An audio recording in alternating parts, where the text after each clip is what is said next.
Ladies and gentlemen, I would request everyone to please join me in giving a big round of applause to our chief guest for the 9th edition of the Mind Summit, Mr. Nitin Gadkari, Honorable Union Minister for Road Transport, Highways and Shipping. Truly a privilege to have you here, sir.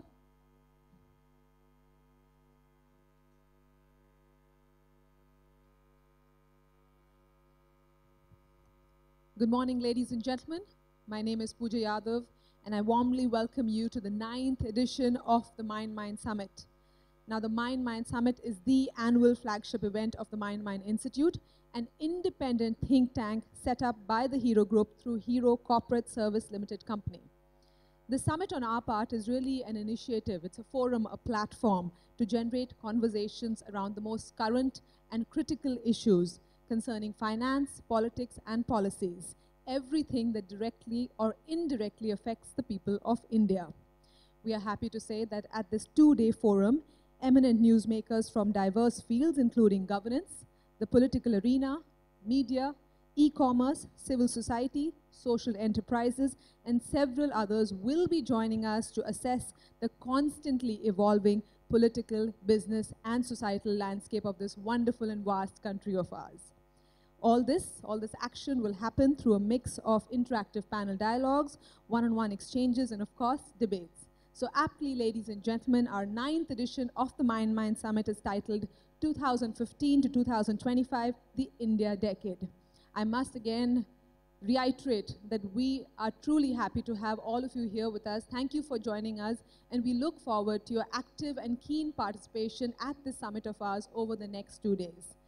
So with this, ladies and gentlemen, we shall begin the summit with the lighting of the auspicious lamp, and to do the honors, I would request our chief guest for the Mind Summit, Honorable Union Minister for Road Transport, Highways and Shipping, Mr. Nitin Gadkari, to please do the honors. I would also like to request Mr. Sunilkant Munjal, Mr. Yogesh Munjal, and a special request to all our panelists from the first session. All our panelists from the first session, if you would join us and do the honors to light the auspicious lamp. I'd request Mr. Sanjay Baru, Mr. Ravi Uppal, Mr. Amit Chandra, and Ms. Shweta Rajpal Kohli.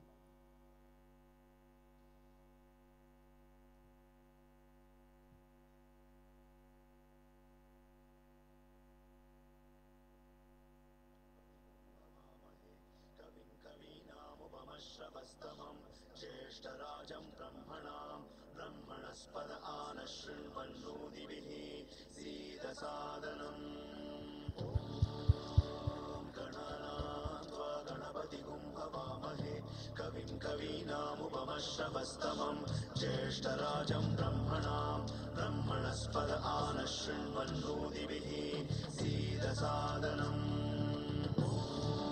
ॐ गणानान्त्वा गणपतिगुं हवामहे कविं कवीनामुपमश्रवस्तमं ज्येष्ठराजं ब्रह्मणस्पद आनशृण्वन्नोतिभिः सीदसादनम्.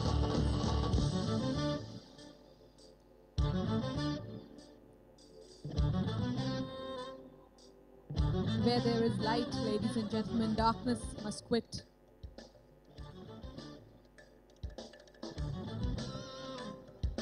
The power of knowledge prevails over ignorance. And every important event in India, ladies and gentlemen, commences with the lighting of the auspicious lamp.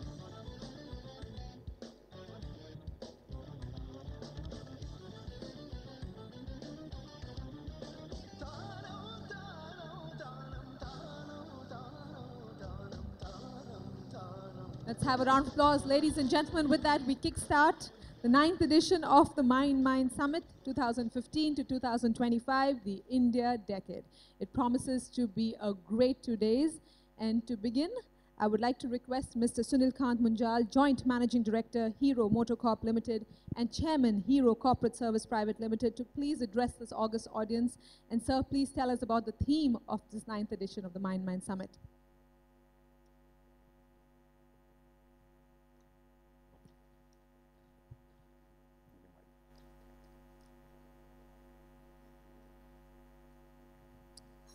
Thank you.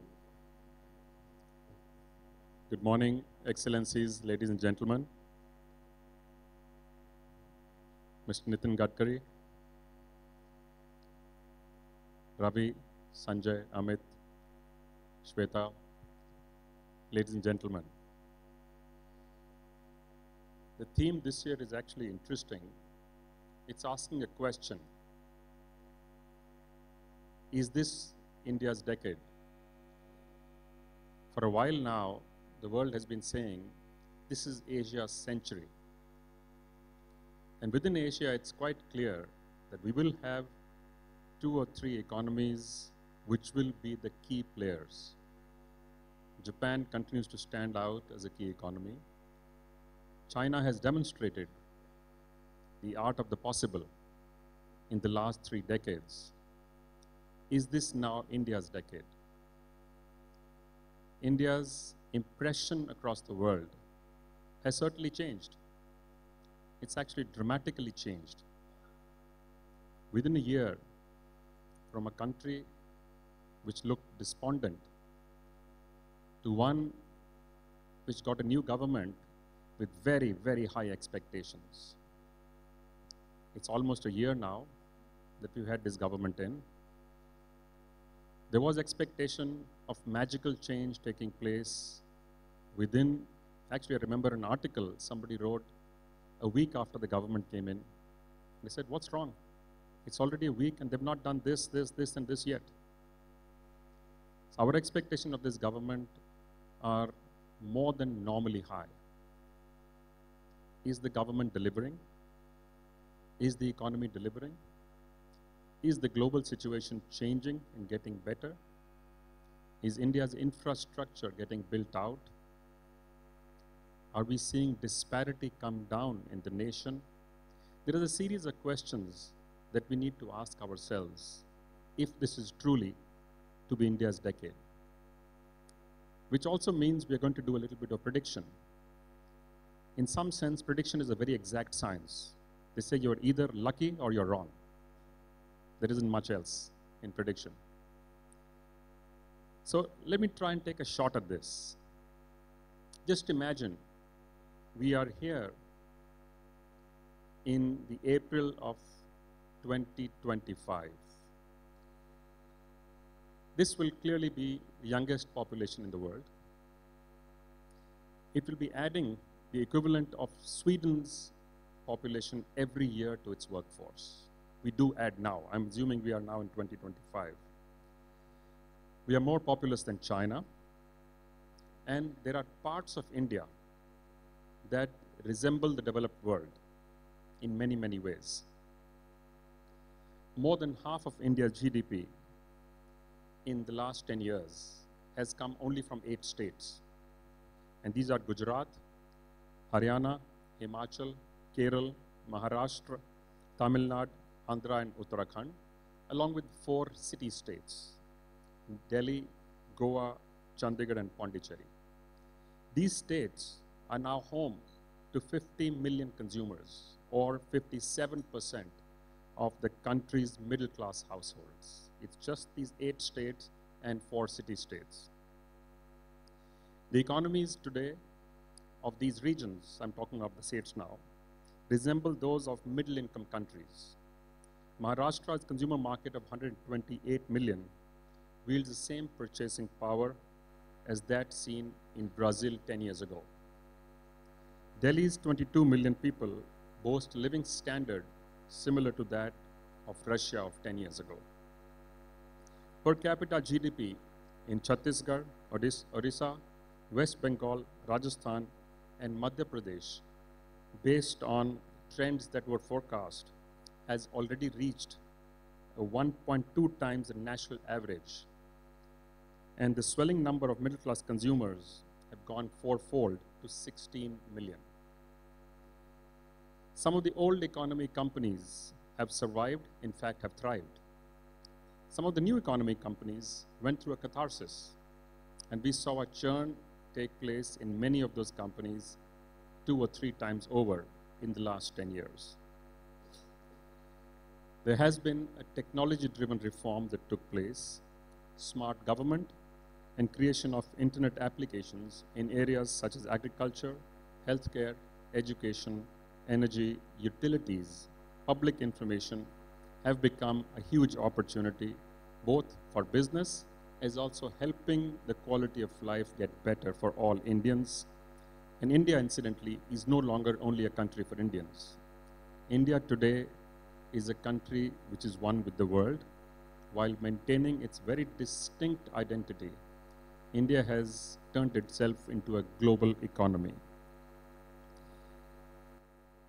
Financial inclusion through the many means that were kicked off 10 years ago, like mass banking, mass insurance, spread of broadband across Indian villages, has transformed India into a country which is completely different from what it looked like 10 or certainly 20 years ago.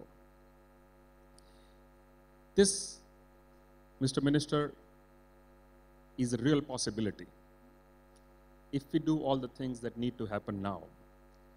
And those are the questions we will be asking. And the reason for inviting you here today as the chief guest for the inaugural was, क्योंकि आप जहाँ भी गए हैं, आपने कुछ किया है. You are considered an action man. You have demonstrated in many ways that talk is cheap. It's action which makes the big difference. So the way we set this up is that we will start with the broad economic piece, which will be in the opening session itself. We will then move into this infrastructure puzzle, which for long has eluded us in India. We will then move into the Make in India theme to look at whether manufacturing can and will be India's new growth engine. Post-lunch, we will look at the challenge and opportunity in skill and scale, both being absolutely critical for us as a nation.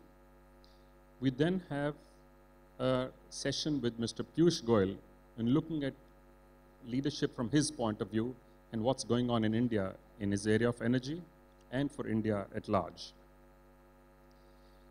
We have a session post that with India's biggest asset, India's the young people. There's a session on youth and look at India from their point of view. What do they see happening in this nation? Before ending, we will look at some of the social challenges that India faces in the area of social enterprise and also in the area of healthcare.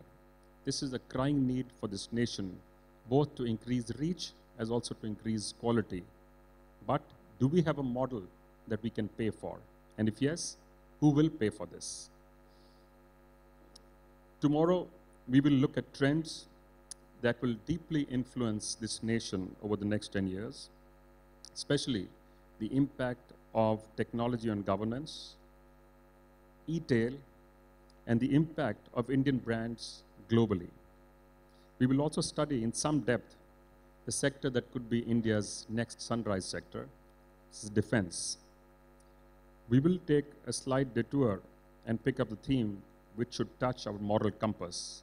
Incidentally, every year we do consider one subject which questions beyond economy and beyond business.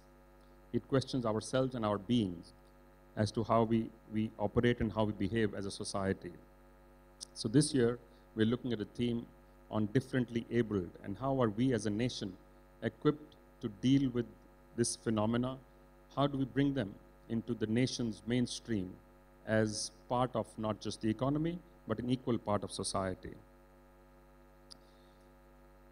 We will end with the usual fireworks and mudslinging, which takes place in the debate that we have every year. And it's an interesting theme on the debate. We are asking, is just one loud voice more effective in politics, or a series of individuals making the same noise? And we will figure out what the debaters say tomorrow. But I want to thank all of you, ladies and gentlemen, for being here, for being very supportive of this initiative over the last 10 years, of all the companies who support this, of the many people who work in the background to get this done. And once again, Gadkariji, warm welcome and thank you very much for being here today, both for the inaugural and for being our keynote speaker for the inaugural. Thank you.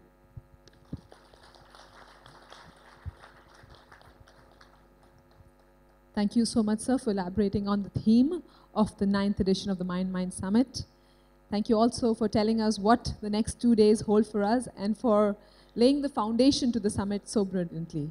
Now, ladies and gentlemen, it's my privilege to invite our chief guest for the summit to say a few words. But before that, allow me to tell you a little about him. Ladies and gentlemen, Mr. Nitin Jairam Gadkari is the Union Minister for Road Transport, Highways and Shipping. As you all know, he is a very successful industrialist and has held several portfolios under the government of Maharashtra. He played a pivotal role in streamlining several projects, including the Mumbai-Pune Expressway and improving the traffic conditions in Mumbai. So, ladies and gentlemen, please join me in welcoming Mr. Gadkari to the podium to please say a few words. Welcome, sir.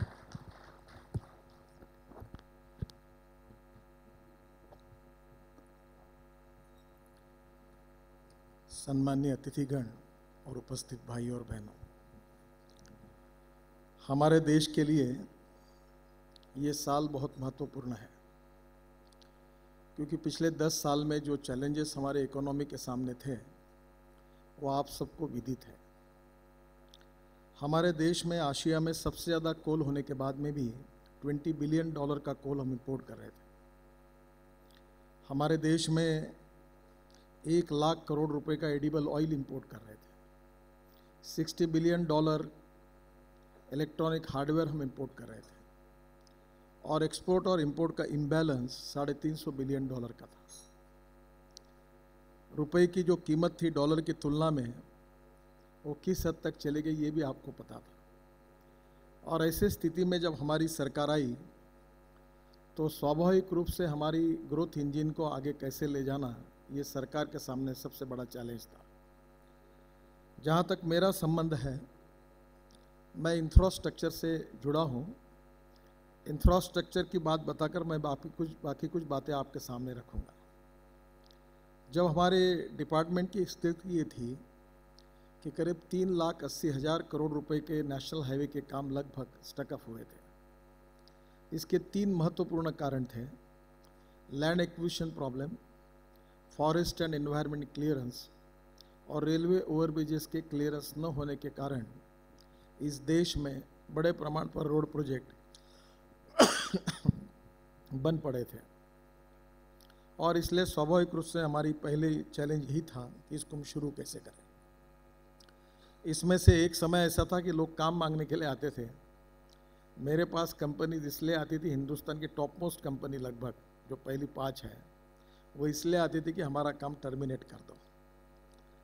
और इसमें से 44 project जिसकी cost करीब 1,05,000 करोड़ तक जाएगी उसको हमने terminate किया और गोल्डन शेक हैंड करके और उसको फिर से रिटेंडर करके उसमें से कुछ प्रोजेक्ट्स अब शुरू हुए।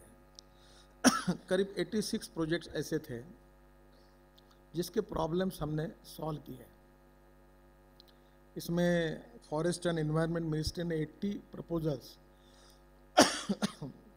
हमारे क्लियर करके दिए और रेलवे ने एक ऑनलाइन सिस्टम शुरू कर दिया जिसके कारण रेलवे ओवरब्रिजेस का जो प्रॉब्लम था वो भी सॉल्व हो गया। करीब उन्होंने भी 85 प्रोजेक्ट्स हमारे क्लियर कर दिए। लैंड एक्विजिशन के बारे में आज भी प्रॉब्लम्स है, काफ़ी क्लियर हुए हैं। हमारी लैंड एक्विजिशन की कॉस्ट जो एक समय 70,000 करोड़ थी, अब आने वाले जो प्रोजेक्ट्स हम करें उसके लिए वो 1,80,000 करोड़ रुपए हुई है। और स्वाभाविक रूप से लैंड एक्विजिशन की प्रोसेस को भी हमने अब फास्ट करने की कोशिश की है। तो मुझे ऐसा लगता है कि ये तीनों बातों में सुधार होने के कारण काफ़ी बड़े प्रमाण पर प्रोजेक्ट अभी अच्छी तरह से चलने लगे हैं। जो 26 प्रोजेक्ट है जिसमें हम मार्क नहीं निकाल सके क्योंकि प्रोजेक्ट की इक्विटी बेचना चाहते हैं तो हमारे पास अधिकार नहीं है, ऐसे कुछ टेक्निकल प्रॉब्लम के लिए हमने कैबिनेट के पास हम गए हैं। मुझे लगता है शायद आज ही हमारे कैबिनेट में अगर सब्जेक्ट आएगा तो उसमें से अगर वो नोट अप्रूव होती है तो बहुत से प्रोजेक्ट्स उसमें से यानी अगले महीने में हमारा प्रॉब्लम जो है वो 0 पर आएगा और सभी प्रोजेक्ट के प्रॉब्लम लगभग सॉल्व हुए होंगे। दूसरी इम्पॉर्टेंट चीज़ हमने की कि कॉस्ट ऑफ कंस्ट्रक्शन को कम करने की कोशिश की है। जो सीमेंट फैक्ट्रीज थी, जैसे मैंने कहा कि कंक्रीट रोड बनाएंगे, वैसे उन्होंने 300 रुपये की बैग की कीमत 350 रुपये कर दी। तो मैंने तय किया कि इसमें से सोल्यूशन निकालें। और मुझे बताते हुए खुशी हो रही है कि 95 लाख टन सीमेंट जो हमने 37 कंपनी और 107 फैक्ट्रीज का बुक किया है देश भर में, उसकी कीमत हमको 120 रुपये, 130 रुपये और 140 रुपये पर बैग मिली है, tax extra and transport cost extra, cash and carry. तो स्वाभाविक रूप से हमारा कॉस्ट ऑफ कंस्ट्रक्शन कम है और अभी 1.25 लाख टन हमने सीमेंट खरीद भी लिया है। और इसमें से जो 30% कैपेसिटी पे चलते थे उनको मैंने कहा 100% कैपेसिटी पे चलाओ, और जो कार्टेल करके है उनका माल ले मत। तो स्वाभाविक रूप से एक अच्छी बात हुई है कि जो बेचारे तकलीफ में थे उनको अभी फुल प्रोडक्टिविटी उनकी होगी। तो साधारणतः आज कॉस्ट ऑफ कंस्ट्रक्शन में सीमेंट होने के कारण हमने निर्णय किया कि हम कंक्रीट रोड बनाएंगे। दूसरी इम्पॉर्टेंट चीज़ ये कि कॉस्ट ऑफ कंस्ट्रक्शन को कम करने के लिए ये सीमेंट पेवमेंट है, फ्लाईओवर्स है, ब्रिजेस है, इसके जो इंटरनेशनल कोड है, विशेष रूप से जो अमेरिकन कोड है, जर्मनी के हैं, वो बहुत सुधारे हुए हैं। और हमारे देश में ये बड़े आउटडेटेड है और कॉन्जर्वेटिव अप्रोच के कारण वो बहुत पुराने बने हुए हैं। अब हमने एक कमेटी अपॉइंट की है, कल ही मैंने डिक्लेयर किया है, उसमें L&T के मैनेजिंग डायरेक्टर भी है और तांबे करके मेरे साथ काम करते थे महाराष्ट्र में। और जब मैंने मुंबई में 55 फ्लाईओवर्स और वर्ली बांद्रा सीलिंग प्रोजेक्ट बनाया था तब हमने कोड को बदला था।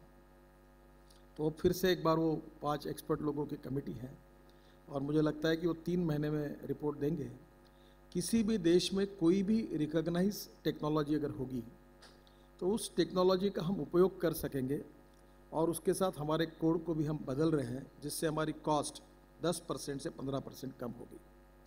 जैसे आप जानते हैं कि सॉइल स्टेबलाइज करने से ये एग्रीगेट कम हो लगता है। हमारे यहाँ बिहार ने एग्रीगेट पर बंदी डाली है और ऐसी हास्यास्पद स्थिति है कि हम झारखंड से 40 रैक वो भी हमको मिलती नहीं। कॉन्ट्रैक्टर एग्रीगेट वो गाड़ी में डालकर रेलवे से लेकर फिर साइट पर ले जाते हैं, कितना नुकसान होता है आप सोचिए। ये जो माइक्रोस्कोपिक माइनॉरिटी जो है वो कभी कभी इन्वायरमेंट के नाम से किस प्रकार के निर्णय आते और किस प्रकार के निर्णय होकर कैसे देश को उसके परिणाम भुगतने पड़ते, इसके ऊपर अच्छा किताब लिखने लायक है और देश को करोड़ों की उसके कारण नुकसान होता है। We need good economy, ethics, ecology and environment. और इसलिए इकोलॉजी एंड इन्वायरमेंट के मैं भी फेवर में हूँ, पर कुछ समय पर ऐसी स्थिति है कि एग्रीगेट अगर हमको दूसरे स्टेट से लाना पड़ेगा तो कॉस्ट ऑफ कंस्ट्रक्शन क्या होगी आप सोचिए। इसलिए स्वाभाविक रूप से PPP मॉडल में लोगों का रिस्पांस नहीं था और इसलिए अभी हमने 17 ऐसे रोड प्रोजेक्ट निकाले जो हाइब्रिड मॉडल है, जिसमें 40% गवर्नमेंट दे रही है, 60% जो कंसेशनरी वो लगा रहा है और उसके साथ land acquisition, forest environment clearance, all type of clearances हमारी जिम्मेदारी है और एन्यूटी के बेस पर उसको हम लोग bank interest plus 2 to 3% profit of margin देकर एन्यूटी बेस पर ये 17 प्रोजेक्ट हमने टेंडर किए हैं। मुझे लगता है कि ये बहुत अच्छी तरह से अप्रिशिएट हुआ है। अभी दिल्ली का एक बाईपास, हम ईस्टर्ली बाईपास का टेंडर हमने किया था, उसमें 133 बीडर आए थे और अभी 15 दिन में उसका काम भी हम चालू करने के लिए सोच रहे 6,000 करोड़ का। तो उसमें स्वाभाविक रूप से काफ़ी कंपटीशन हुई है। तो एक बात यह है कि देश में इंफ्रास्ट्रक्चर में काफ़ी अच्छी स्थिति है और मुझे ऐसा लगता है कि इस सेक्टर में हम आने वाले 5 साल में कम से कम 5 लाख करोड़ के काम करने का टारगेट हमने तय किया है। बड़ी बड़ी बातें कर रहा हूँ, शायद आप में से लोगों से मेरा संबंध बहुत कम है, पर मैं आपको बताना चाहूँगा कि I am the only politician in the country उसने 96-97 में 4,000 करोड़ रुपए कैपिटल मार्केट से खड़े किए थे और 10 करोड़ सरकार से लेकर 2.5 साल में 8,000 करोड़ के काम पूरे किए थे। तो इसलिए आप मेरे ऊपर विश्वास रखिए कि हमारे पास पैसे की कमी नहीं है। बहुत लोगों को लगता है और हमको किसी ने पैसा दिया नहीं दिया कोई फ़र्क नहीं पड़ता। मेरा बजट 42,000 करोड़ का है।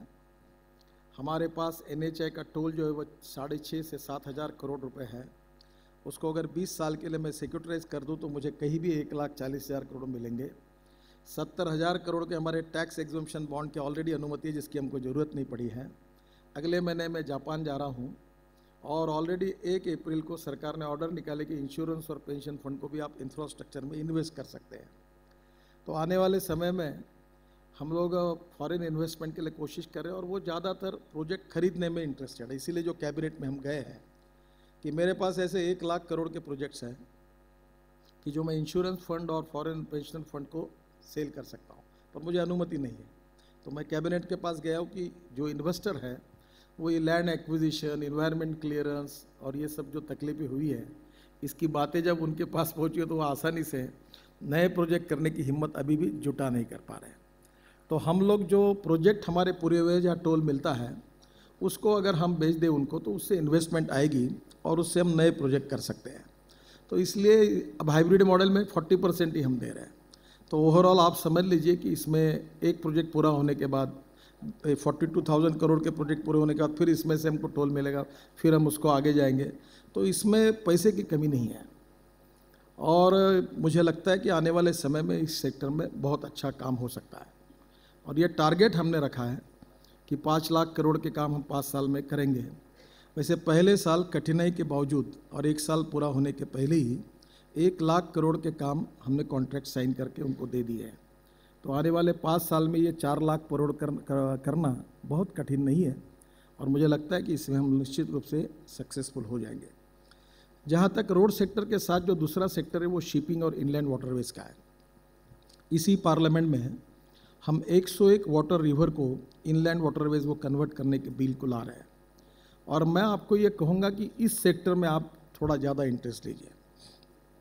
चाइना में 47% goods and passenger traffic water पे है, कोरिया और जापान में 43-44% है और यूरोपियन कंट्रीज़ में 40% है और हमारे देश में 3.3% है। उसमें केवल 0.3% ये इनलैंड वाटरवेज पर है और 3% कोस्टल ट्रैफिक है। और जब आप पानी पर जाओगे तो 30 पैसे खर्चा अगर आता है तो रेलवे के लिए 1 रुपया है और अगर आप रोड पे जाओगे तो 1 रुपया 50 पैसे यानी 5 गुना ज़्यादा खर्चा है। आपने देखा होगा यूरोपियन कंट्री में रिवर साइड ही इंडस्ट्रीज़ हैं तो स्वाभाविक रूप से उनकी लॉजिस्टिक कॉस्ट कम पड़ती है और इसलिए देश में जो 5 इनलैंड वाटरवेज थे, एक गंगा, ब्रह्मपुत्रा, महानदी, बंकिंघम कैनाल और केरल, ऐसे 5 थे। उसमें से गंगा का काम हमने शुरू कर दिया है। लैंड एक्विजिशन का भी काम शुरू हुआ। वाराणसी और साहिबगंज झारखंड में 2 जगह मल्टी मॉडल हब बना रहे हैं और वाराणसी से हल्दिया तक 3 मीटर का ड्राफ्ट रखकर हम लोग ये काम मुझे लगता है कि इससे कारण आसानी से अभी कलकत्ता और हल्दिया जाने के लिए एक्सपोर्ट इंपोर्ट के लिए इसका उपयोग होगा। ये काम वर्ल्ड बैंक ने 4,200 करोड़ इसके लिए दिए, काम शुरू हुआ है और अभी जो इम्पोर्टेड कोल हल्दिया में आ रहा है वो कोल फराक्का के पावर प्रोजेक्ट पे अब बैरेजेस में डालकर वहाँ पहुँचाया जा रहा है।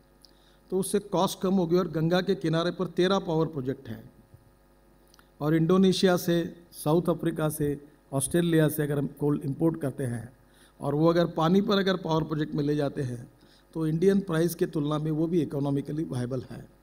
तो मुझे लगता है कि इनलैंड वाटरवेज ये आने वाला फ्यूचर है और इसमें अगर हम डेवलप करेंगे तो इसमें काफ़ी इंटरनल रेट ऑफ रिटर्न इसका अच्छा है।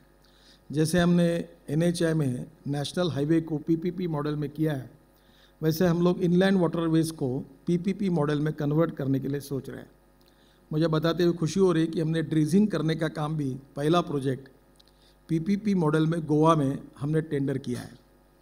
टेंडर ऐसा किया था कि जैसे मैं तो कोई चार्टर अकाउंटेंट नहीं हूँ, ना इंजीनियर हूँ, पर मुझे थोड़ा सा ये PPP का अनुभव होने के कारण मैंने पहली बार जब गया तो मैंने कहा उसका मॉडल मुझे ही करने का सौभाग्य मिला कि वहाँ 70,000 टन का शिप आता है।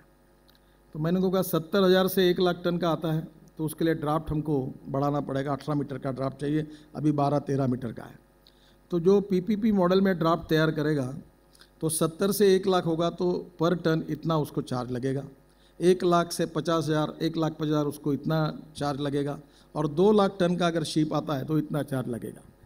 आप समझ लीजिए कि 70,000 टन में जो ट्रांसपोर्ट कॉस्ट है उसमें अगर 2 लाख टन का अगर वही माल आता है तो उसमें कम से कम $60 पर टन बचत हो सकती है और इसमें से वो $10, $15 अगर हमको देता है तो PPP मॉडल में 3 साल में वो पैसे वसूल हो सकते हैं।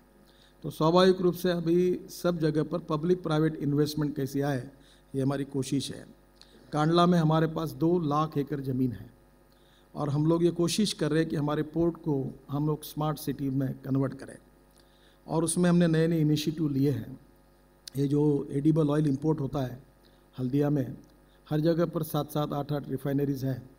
तो हल्दिया में मैंने उनको 6-7 महीने पहले गया था कि इसको आप जो पाम ऑयल आ रहा है उसके रेसिड्यू से बायोडीज़ल बनाओ, और इमामी कंपनी ने बायोडीज़ल बनाया 3 लाख लीटर पर डे।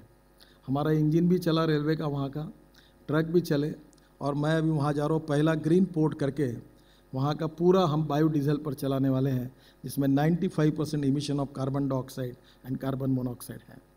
तो स्वाभाविक रूप से नए इनिशिएटिव हमने लिए हैं। 2 इम्पॉर्टेंट चीज़ें मैं बताना चाहूँगा कि हमारे सेक्टर से ही हम 2 साल के अंदर 2% GDP बढ़ाएंगे, ऐसा हमारा टारगेट है। और मुझे लगता है कि हम निश्चित रूप में आज हमारा जब हमने काम शुरू किया था तो average construction 2 kilometre per day था, मार्च एंड में वो 12 किलोमीटर पर डे था, और मई में जब हमको 1 साल पूरा होगा तो 14 किलोमीटर पर डे होगा। और मुझे लगता है कि नेक्स्ट मई में हम जब जाएंगे तो वो 30 किलोमीटर पर डे होगा। और इसलिए शिपिंग में, इनलैंड वाटरवेज में और रोड सेक्टर में जो कुछ इन्वेस्टमेंट आ रही, जो कुछ काम हो रहा है, अभी शिप ब्रेकिंग और शिप बिल्डिंग की भी पॉलिसी हमारी आ रही है, जो make in India and made in India की बात चल रही है, तो उसको भी हम लोग निश्चित रूप से प्रोत्साहित कर रहे हैं।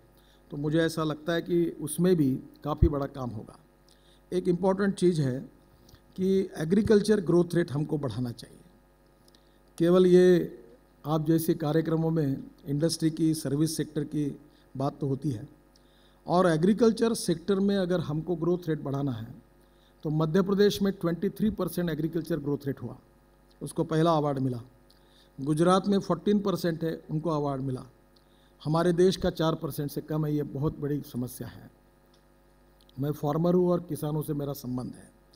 हमारी कोशिश ये है कि सबसे इम्पॉर्टेंट चीज़ है कि 80% लैंड जो एक्वायर्ड होती है वो इरिगेशन के लिए होती है, और अगर डैम बनाना है और उसमें 80% लोगों के लिए कंसेंट क्लॉज रखा तो जिसके जगह पर डैम बनेंगे उसको तो कोई फ़ायदा ही नहीं, तो एक भी डैम नहीं बनेगा।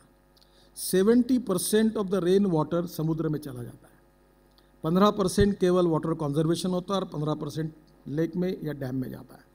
तो हमारी कोशिश है कि कल ही प्रधानमंत्री जी से हम चर्चा कर रहे थे कि आने वाले समय में हम इरिगेशन को प्रायोरिटी देंगे। झारखंड का इरिगेशन 5.6% है, महाराष्ट्र का 16.8% है, गुजरात का 44% है, मध्य प्रदेश का 34% है, और पंजाब का 98.2% है। और जहाँ पानी की किल्लत है, without water agriculture growth rate नहीं बढ़ सकता। इसलिए एग्रीकल्चर की तरफ हम ज़्यादा ध्यान दे रहे हैं।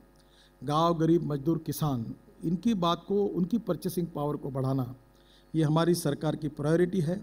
सर्विस सेक्टर और इंडस्ट्री सेक्टर में अगर कैपिटल इन्वेस्टमेंट आएगी तो एम्प्लॉयमेंट पोटेंशियल तो बढ़ेगा ही, और उसके साथ साथ रूरल इंडिया में एग्रीकल्चर इकोनॉमी में हम किस प्रकार से कैपिटल लेके आए, नए रोजगार कैसे निर्माण करें, और एग्रो प्रोसेसिंग इंडस्ट्री को कैसे बढ़ावा दें, और रूरल इकोनॉमी को कैसे बूस्ट करें, इसके पीछे भी हाईएस्ट प्रायोरिटी है। जो लो कॉस्ट और अफोर्डेबल हाउसिंग है, 2022 के पहले सबको घर देने की बात कही गई है, उससे भी काफ़ी बड़ा एम्प्लॉयमेंट पोटेंशियल देश में खड़ा होगा। मेरा विश्वास है कि skill development, technology, innovation, entrepreneurship, ये सब बातें जो है ये अब लोगों तक पहुंची है।